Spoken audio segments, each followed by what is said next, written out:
नमस्कार दोस्तों, स्वागत है आप सभी लोगों का तैयारी कर लो चैनल में। दोस्तों, हम यहाँ लेकर आए हैं जो हमने अभी तक क्लास की थी, फर्स्ट क्लास हिंदी साहित्य का इतिहास। उस क्लास की हम यहाँ प्रश्नोत्तरी लेकर आए हैं।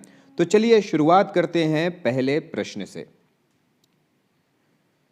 तो हमारा आज का पहला प्रश्न है, हिंदी साहित्य के इतिहास लेखन की परंपरा का सूत्रपात किसने किया था। तो ये हमारा यहाँ पे प्रश्न दिया हुआ है। इस प्रश्न के ऑप्शंस देख लेते हैं क्या कहते हैं। प्रश्न के ऑप्शंस हैं, ऑप्शन है A George Grierson, option B Garcin de Tassy, C Ramchandra Shukla या फिर ऑप्शन डी मिश्र बंधु। प्रश्न कहता है, हिंदी साहित्य के इतिहास लेखन की परंपरा का सूत्रपात किसने किया। तो अगर आप लोगों को पता है तो इसका जवाब आप अभी दे सकते हैं।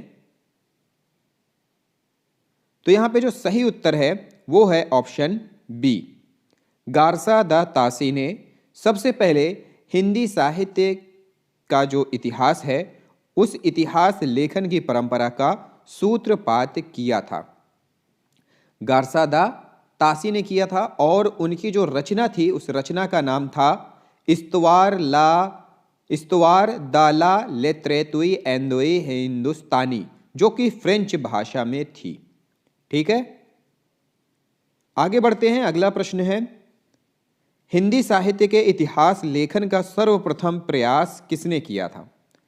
हिंदी साहित्य के इतिहास लेखन का सर्वप्रथम प्रयास किसने किया। ऑप्शंस दिया हुआ है, रामचंद्र शुक्ल, जॉर्ज ग्रियर्सन, गारसा दा तासी या फिर ऑप्शन डी हजारी प्रसाद द्विवेदी। हिंदी साहित्य के इतिहास लेखन का सर्वप्रथम प्रयास किसने किया था।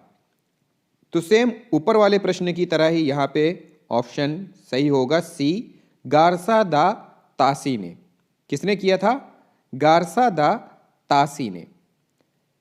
अगला दोस्तों, अगर आपने अभी तक चैनल को सब्सक्राइब नहीं किया है तो सबसे पहले चैनल को सब्सक्राइब कर लें और लेटेस्ट अपडेट के लिए बेल आइकन प्रेस कर लें। प्रश्न है, हिंदी साहित्य के इतिहास का लेखन सर्वप्रथम किस भाषा में हुआ था। प्रश्न है, हिंदी साहित्य के इतिहास का जो लेखन है उस लेखन का सर्वप्रथम किस भाषा में शुरुआत हुई थी, किस भाषा में हुआ था। ऑप्शंस दिया हुआ है, ए अंग्रेजी, बी फ्रेंच, सी जर्मनी या फिर डी उर्दू। तो बताएं सही उत्तर क्या होगा इसका। सही उत्तर है ऑप्शन बी, फ्रेंच भाषा में हुआ था। फ्रेंच भाषा में कौन सी रचना थी, इस्तवार दा ला लेत्रेतुई एंदुई ए हिंदुस्तानी, पुस्तक गारसा दा तासी की। अगला प्रश्न है, हिंदी साहित्य का पहला इतिहास लिखा गया था।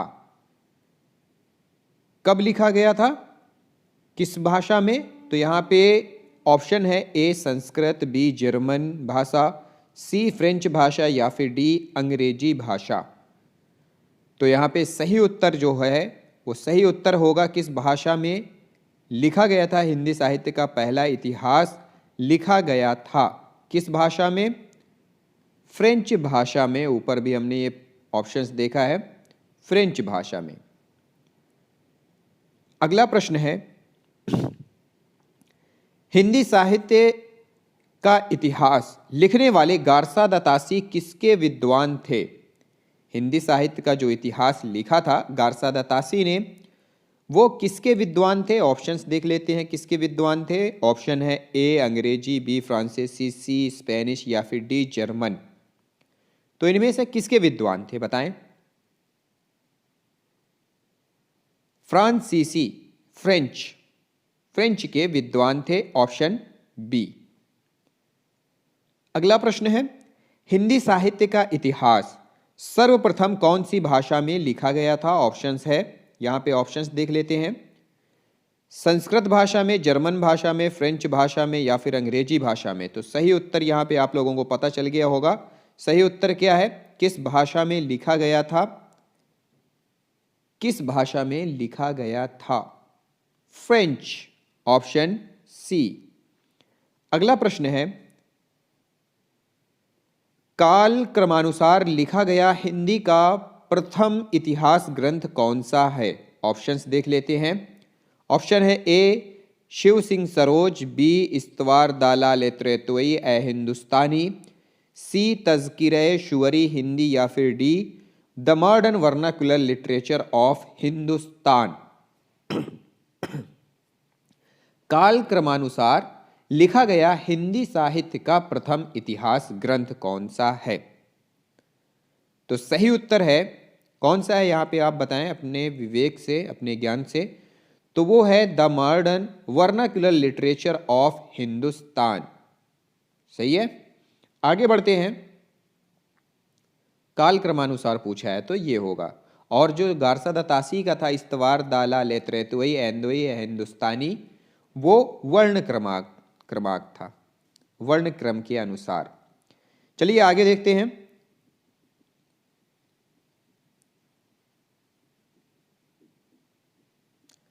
इस्तवार दाला लेत्रेतुई ए हिंदुस्तानी नामक हिंदी साहित्य के लेखक कौन हैं? तो यहां पे ऑप्शंस है ए संस्कृत भाषा में, लेख कौन, बी जर्मन भाषा में, सी फ्रेंच भाषा में या फिर डी। मतलब इसमें यह है कि इस्तवार दाला लेत्रेतुई ए हिंदुस्तानी नामक हिंदी साहित्य इतिहास किस भाषा में होना चाहिए। तो यहाँ पे थोड़ी सी भाषा की त्रुटि हो गई लिखने में। किस भाषा में लिखा गया है? तो वो लिखा गया है फ्रेंच भाषा में। गारसा द तासी का ये रचना है कि रचना किसकी है? गारसा द तासी की। आगे देखते हैं। हिंदी का प्रथम व्याकरण लिखने वाले विद्वान कौन है? हिंदी का प्रथम व्याकरण लिखने वाले विद्वान कौन है? ऑप्शंस देख लेते हैं। ऑप्शन है A Joshua Ketelaar, B Kishoridas Vajpeyi, C George Grierson या फिर डी कामता प्रसाद गुरु। तो हिंदी का प्रथम व्याकरण लिखने वाले विद्वान कौन है? सही उत्तर है ऑप्शन ए जोशुआ केटलर। कौन है? Joshua Kettler. ये है हिंदी का प्रथम व्याकरण ग्रंथ लिखने वाले विद्वान हैं। आगे प्रश्न देख लेते हैं। और इनका जो ग्रंथ था वो किस नाम से था, आइए ये भी देख लेते हैं कि जोशुआ केटलर ने, जो एक डच थे, पुर्तगाली थे, ईस्ट इंडिया कंपनी के ये राजदूत बन के आए थे। और इन्होंने क्या किया था? हिंदुस्तानी ग्रामर लिखी थी। इन्होंने क्या लिखी थी? हिंदुस्तानी ग्रामर, जो हिंदी का प्रथम व्याकरण ग्रंथ है। प्रथम व्याकरण ग्रंथ माना जाता है हिंदुस्तानी ग्रामर। 1915 के आसपास ये प्रकाशित हुई थी। आगे प्रश्न देख लेते हैं। हिंदी साहित्य के इतिहास को व्यवस्थित रूप देने का श्रेय किसे जाता है? तो ये प्रश्न कई बार पूछा जा चुका है। पीजीटी में भी पूछा गया है, टीजीटी में भी पूछा गया है, 2012 और 2004 में भी ये पूछा गया है। 2018 के यूके पीजीटी में पूछा गया प्रश्न है, हिंदी साहित्य के इतिहास को व्यवस्थित रूप देने का श्रेय किसको जाता है? तो ऑप्शंस है शिव सिंह सेंगर, बी रामचंद्र शुक्ल, सी जॉर्ज ग्रियर्सन या फिर डी मिश्र बंधु। तो यहां पे सही उत्तर है ऑप्शन बी, रामचंद्र शुक्ल को हिंदी साहित्य के इतिहास को व्यवस्थित रूप देने का श्रेय जाता है। अगला प्रश्न है, आचार्य रामचंद्र शुक्ल का हिंदी साहित्य का इतिहास मूलतः किस कृति की भूमिका के रूप में लिखा गया है? किस कृति की भूमिका के रूप में लिखा गया है? तो यहां पे ऑप्शंस देख लेते हैं। ऑप्शन है ए हिंदी कोविद रत्नमाला, बी हिंदी शब्द सागर, सी हिंदी विश्वकोश या फिर डी धर्मशास्त्र का इतिहास। सही उत्तर है ऑप्शन बी, हिंदी शब्द सागर की भूमिका के रूप में लिखा गया है। अगला प्रश्न है, रामचंद्र शुक्ल द्वारा रचित हिंदी साहित्य का इतिहास का जो प्रकाशन वर्ष है वो क्या है? तो यहां पे ऑप्शंस है ए 1917, बी 1918, सी 1919 या फिर डी 1929। तो सही उत्तर है ऑप्शन डी। ऑप्शन डी 1929 में लिखा गया है। अगला प्रश्न है, इनमें से कौन सी रचना मूलतः हिंदी शब्द सागर की भूमिका के रूप में लिखा गया था, परंतु बाद में उसे स्वतंत्र ग्रंथ बना दिया गया? तो दोस्तों ये जो प्रश्न है ये कई बार पूछा गया है, केवीएस में भी पूछा गया है, टीजीटी और पीजीटी में भी पूछा गया है, यूके पीजीटी में भी पूछा जा चुका यह प्रश्न है, यूजीसी नेट में भी यह प्रश्न पूछा गया है। तो चलिए ऑप्शंस देख लेते हैं। राम कुमार वर्मा कृत हिंदी साहित्य का आलोचनात्मक इतिहास, गणपति चंद्र गुप्त कृत हिंदी साहित्य का वैज्ञानिक इतिहास, या फिर सी रामचंद्र शुक्ल कृत हिंदी साहित्य का इतिहास, या फिर डी शिव सिंह सेंगर कृत शिव सिंह सरोज। तो यहां पे सही उत्तर है, अभी हमने पिछले प्रश्न में देखा था, रामचंद्र शुक्ल कृत हिंदी साहित्य का इतिहास। अगला प्रश्न है, शिव सिंह सरोज का रचना काल क्या है? शिव सिंह सरोज का रचना काल, इससे पहले जो हमने प्रश्न देखा था उसका जो ऑप्शन है वो सी सही है, रामचंद्र शुक्ल कृत हिंदी साहित्य का इतिहास। प्रश्न है, शिव सिंह सरोज का रचना काल क्या है? यहां पे ऑप्शंस दिए हुए हैं 1833, 1830, 1833, 1830, 1836 या फिर 1840। तो इनमें से कौन सा ऑप्शन सही है? शिव सिंह सरोज के लिए प्रकाशन वर्ष दिया हुआ है क्या कहते हैं, क्या नाम है? शिव सिंह सरोज का रचना काल बताना है। तो यहाँ पे रचना काल की अगर बात करें तो 1883 आता है, लेकिन यहाँ पे जो ऑप्शन ए दिया हुआ है, ऑप्शन ए दिया हुआ है 1833, तो वो 1833 ना हो करके 1883 है। ठीक है, क्या है वो? 1883, 1883, लिखने में थोड़ी सी मिस्टेक हो गई है, 1883। शिव सिंह सरोज का रचना काल 1883 ईस्वी है। शिव सिंह सरोज नाम से हिंदी भाषा का इतिहास ग्रंथ रचा। इसमें 833 लगभग, जो ये रचना है शिव सिंह सरोज, इसमें लगभग 833 या कहीं कहीं आता है कि 1000 कवियों का इसमें वर्णन किया गया है। अगला प्रश्न देखते हैं, आंग्ल भाषा में लिखा गया हिंदी साहित्य का इतिहास, स्केच ऑफ हिंदी लिटरेचर के लेखक कौन है? स्केच ऑफ हिंदी लिटरेचर के लेखक हैं, ऑप्शंस देख लेते हैं, पादरी FEK, पादरी एडिसन ग्रीव्स, गारसा दत्तासी या फिर जॉर्ज ग्रियर्सन। तो सही उत्तर है ऑप्शन बी, पादरी Edison Greaves sketch of Hindi literature के लेखक हैं। अगला प्रश्न है, ग्रियर्सन कृत the modern vernacular literature of Hindustan का हिंदी अनुवाद किसने किया था? तो यहाँ पे ऑप्शंस दिया हुआ है, किशोरी लाल गुप्त, रामकुमार वर्मा, लक्ष्मी सागर वात्सल ने या फिर जगदीश गुप्त ने। किसने किया था? तो सही उत्तर है किशोरी लाल गुप्त ने, ऑप्शन ए यहाँ पे सही है, किशोरी लाल गुप्त ने किया था। अगला प्रश्न है, the modern vernacular literature of Hindustan के लेखक कौन है? ऑप्शंस दिया हुआ है, विलियम वर्ड्सवर्थ, आचार्य रामचंद्र शुक्ल, गारसा दत्तासी या फिर George Grierson. The modern vernacular literature of Hindustan के लेखक का नाम बताना है, इनमें से कौन है? इनमें से कौन है? तो सही उत्तर है जॉर्ज ग्रियर्सन, ऑप्शन डी। अगला प्रश्न है, किस इतिहासकार के ग्रंथ में सर्वप्रथम हिंदी साहित्य के इतिहास का काल विभाजन मिलता है? यहां पे ऑप्शन है शिव सिंह सेंगर, महेश दत्त शुक्ल, मौलवी करीमुद्दीन या फिर जॉर्ज ग्रियर्सन।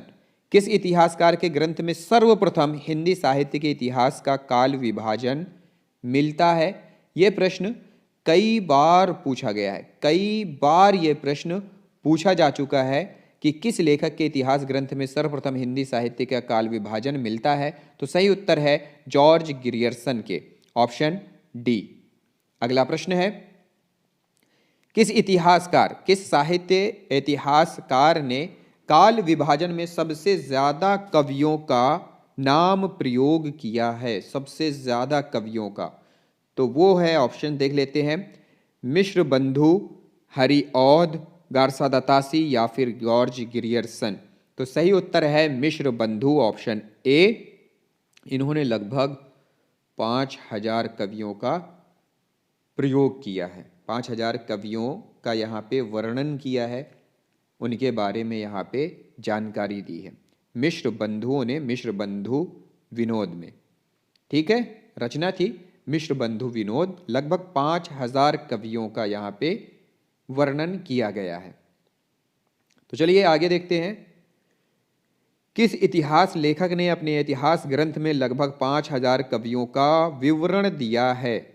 तो अभी हमने ऊपर देखा, तो इसका सही उत्तर होगा मिश्र बंधु ने। किसमें? मिश्र बंधु विनोद में। ऑप्शन ए यहां पे भी सही है। अगला प्रश्न है, मिश्र बंधु विनोद नामक हिंदी साहित्य के इतिहास ग्रंथ के लेखकों के नाम क्या हैं? तो यहां पे ऑप्शंस दिया हुआ है, ए गणेश बिहारी, बी सुखदेव बिहारी, सी श्याम बिहारी या फिर ये सभी। तो सही उत्तर है ऑप्शन डी। मिश्र बंधु विनोद नामक हिंदी साहित्य के इतिहास ग्रंथ के जो लेखक हैं, जो मिश्र बंधुओं के नाम से जाने जाते हैं, गणेश बिहारी मिश्र हैं, सुखदेव बिहारी मिश्र हैं, श्याम बिहारी मिश्र हैं। ये तीनों भाई मिश्र बंधुओं के नाम से जाने जाते हैं। अगला प्रश्न है, मिश्र बंधु विनोद का चौथा भाग कब प्रकाशित हुआ था? ऑप्शंस देख लेते हैं, 1934 ईस्वी, 1913 ईस्वी, 1910 ईस्वी या फिर 1900 ईस्वी। कब प्रकाशित हुआ था? मतलब इसके जो 4 भाग थे, टोटल 4 भाग थे, प्रथम 3 भाग, जो पहले 3 भाग थे वो कब प्रकाशित हुए थे? वो प्रकाशित हुए थे 1913 में। 1900 जो पहले से लेकर के तीसरा भाग था, पहले से लेकर के तीसरा भाग था, वो 1913 ईस्वी में। लेकिन जो चौथा भाग था वो 1934 ईस्वी में प्रकाशित हुआ। तो यहां पे ऑप्शन क्या सही होगा? Option A 1934। अगला प्रश्न है, मिश्र बंधु विनोद कितने भागों में प्रकाशित हुआ है? अभी हमने इससे पहले ऑप्शंस देखा था, तो मिश्र बंधु विनोद 4 भागों में प्रकाशित हुआ है। अगला प्रश्न है, रानी केतकी की कहानी, आपने इस बारे में सुना होगा, इस कहानी के बारे में भी देखा होगा कि रानी केतकी की कहानी जो है उसके लेखक का अधिकतर नाम पूछा जाता है कि उसके लेखक कौन हैं। तो आप बता सकते हैं कि इनमें से कौन है जो रानी केतकी की कहानी का लेखक है? यहाँ पे ऑप्शंस देख लेते हैं, सदल मिश्र, लल्लू लाल, इंशा अल्लाह खां, राजा लक्ष्मण सिंह। तो सही उत्तर है ऑप्शन सी, इंशा अल्लाह खां रानी केतकी की कहानी के रचनाकार लेखक हैं। अगला प्रश्न है, निम्नलिखित में से कौन फोर्ट विलियम कॉलेज कलकत्ता में हिंदी के अध्यापक थे? ऑप्शंस है, इंशा अल्लाह खां, सदल मिश्र, राजा लक्ष्मण सिंह या फिर ऑप्शन डी सदा सुख लाल। निम्नलिखित में से कौन फोर्ट विलियम कॉलेज कलकत्ता में हिंदी के अध्यापक थे? फोर्ट विलियम कॉलेज कलकत्ता में हिंदी के अध्यापक के बारे में पूछता है कि निम्नलिखित में से कौन थे? इंशा अल्लाह खां, सदल मिश्र, राजा लक्ष्मण सिंह या फिर डी सदा सुख लाल। तो सही उत्तर है ऑप्शन बी, सदल मिश्र।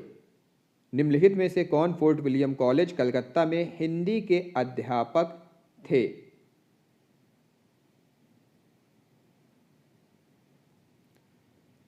आगे प्रश्न है, नासिकेतोपाख्यान के लेखक कौन है?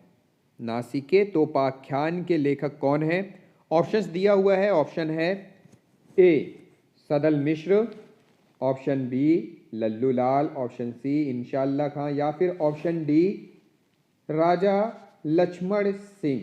नासिकेतोपाख्यान के लेखक का नाम यहाँ पे पूछ रहा है कि इनमें से कौन है।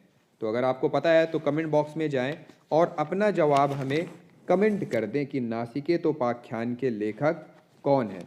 तो यहाँ पे सही उत्तर जो है वो है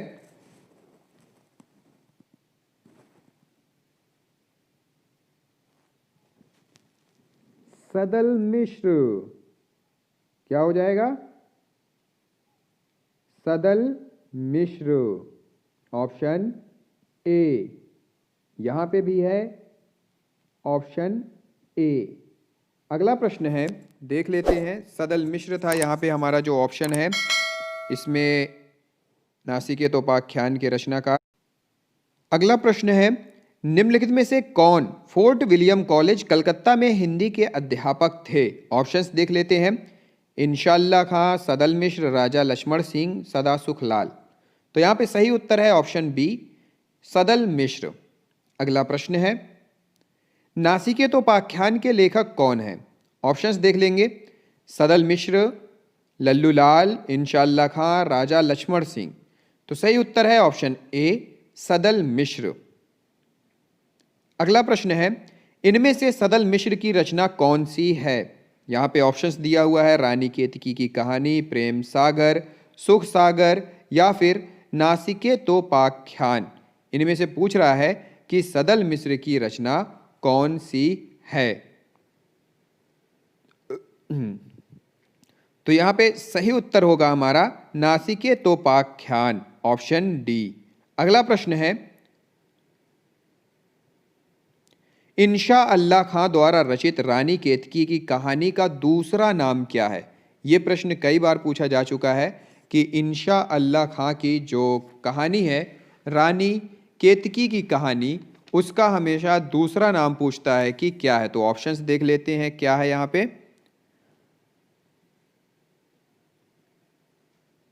ऑप्शन चंद्रभानचरित, उदयभानचरित, मलखानचरित, या फिर सूर्यभानचरित। तो यहाँ पे कई सारे ऑप्शंस दिए हुए हैं, इनमें से कौन सा ऑप्शन यहाँ पे हमारा सही है? प्रश्न है, इंशाअल्लाह खां द्वारा रचित रानी केतकी की कहानी के, रानी केतकी की कहानी का जो दूसरा नाम है वह क्या है? तो यहाँ पे सही उत्तर है option B, Udaybhancharit. Option B, Udaybhancharit. अगला प्रश्न है, उदयभानचरित के लेखक कौन है? ऑप्शंस दिया हुआ है, ए लल्लू लाल, बी सदल मिश्र, सी सदासुख लाल, या फिर डी इंशाअल्लाह खां। यहाँ पे क्या है? उदयभानचरित। और उदयभानचरित का जो पहला नाम है वो क्या है, मतलब दूसरा नाम? रानी केतकी की कहानी। जब इंशाअल्लाह खां उदयभानचरित के रचनाकार हैं, अरे सॉरी, रानी केतकी के रचनाकार हैं, तो उदयभानचरित के भी हुए। तो यहाँ पे ऑप्शन डी सही होगा। अगला प्रश्न है, सुख सागर के रचनाकार कौन है? ऑप्शंस देख लेते हैं। ए सदल मिश्र, बी लल्लू लाल, सी सदासुख लाल, या फिर डी इंशाअल्लाह खां। तो इनमें से कौन सा ऑप्शन सही होगा कि सुख सागर के रचनाकार कौन है? तो सही उत्तर है ऑप्शन डी, इंशाअल्लाह खां। नहीं, ये नहीं है भैया। सुख सागर की रचना किसने की है? तो यहाँ पे सही उत्तर है सदासुख लाल होगा हमारा, यहाँ पे ऑप्शन सी, ऑप्शन सी होगा, सदासुख लाल। इंशाअल्लाह खां तो उदयभान और रानी केतकी के हैं। अगला प्रश्न है, तो दोस्तों ये था हमारा, क्या था, पहली यूनिट थी जिसके प्रश्नोत्तर हमने यहाँ पे देखे। बहुत सारे प्रश्नोत्तर हमने देखे थे। अब अगला टॉपिक है हमारा आदिकालीन साहित्य की प्रमुख प्रवृत्तियाँ। उन पर हम अपनी जो डिटेल्ड वाली क्लास है वो लेकर आएंगे, क्लास 2। उसके बाद जैसे ही वो क्लास कंप्लीट होती है तो उसके बाद इसी तरह से हम उसके प्रश्नोत्तरी भी लेके आएंगे। तो दोस्तों इसी तरह तैयारी कर लो के साथ तैयारी करते रहें। कोई बात है, कोई सुझाव है या कोई भी समस्या हो रही है तो आप हमें व्हाट्सएप में मैसेज भी कर सकते हैं, और तो और वीडियो में कमेंट बॉक्स में जाकर कमेंट भी कर सकते हैं। दोस्तों इसके अलावा बहुत सारी वीडियोज़ हैं, चैनल में जाएँ, प्लेलिस्ट में जाएँ, वहाँ जाकर आप वीडियोज़ देखें और हमारे चैनल को सब्सक्राइब और वीडियोज़ को लाइक करते रहें। वीडियो को देखने और सपोर्ट करने के लिए आप सभी लोगों का बहुत बहुत धन्यवाद।